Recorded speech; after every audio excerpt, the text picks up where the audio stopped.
The fall of a hero. The stunning victory at Stirling Bridge echoed across Europe.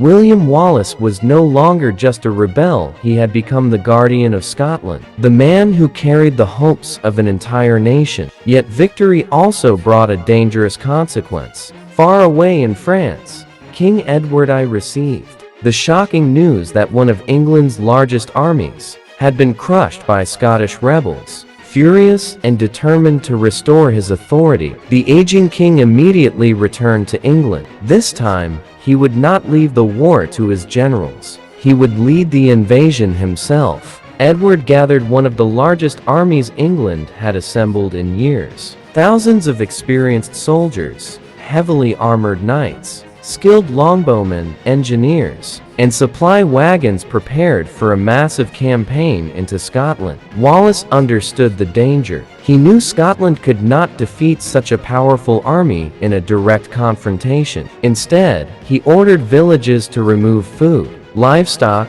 and supplies before the English arrived. Crops were destroyed, bridges were abandoned, and anything that might help the invading army was taken away. It was a harsh strategy, but Wallace hoped hunger would weaken Edward's forces before a major battle could begin. For weeks, the English army struggled across the Scottish countryside. Food became scarce, morale began to fall. Some English nobles even argued about turning back, but Edward refused. His determination never weakened. Eventually, both armies found themselves near the town of Falkirk in July 1298. Wallace knew the decisive moment had arrived. The Scottish army prepared carefully. Wallace arranged his infantry in two massive circular formations called schiltrons. Hundreds of soldiers stood shoulder to shoulder with long spears, pointing outward in every direction, creating deadly defensive circles designed to stop charging cavalry. Archers took positions behind them. Scottish horsemen waited on the flanks.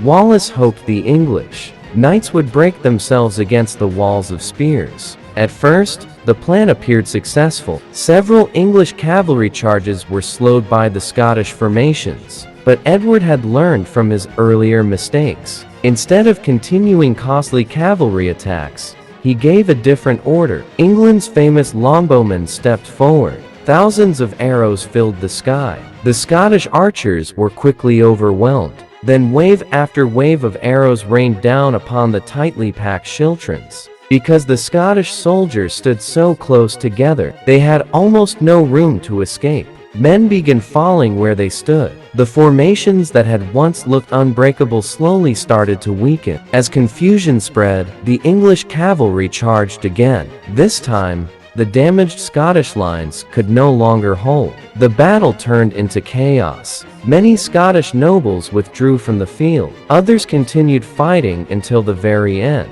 Some believed new leadership was needed if Scotland hoped to survive. Not long afterward, Wallace resigned as guardian of Scotland, but he did not surrender. Instead, he disappeared into the Highlands, determined to continue the struggle in whatever way he could. England had won a great battle, but the war for Scotland's freedom was far from over. William Wallace was still alive, and as long as he remained free, King Edward, I knew the rebellion could never truly be over. To be continued in episode 5.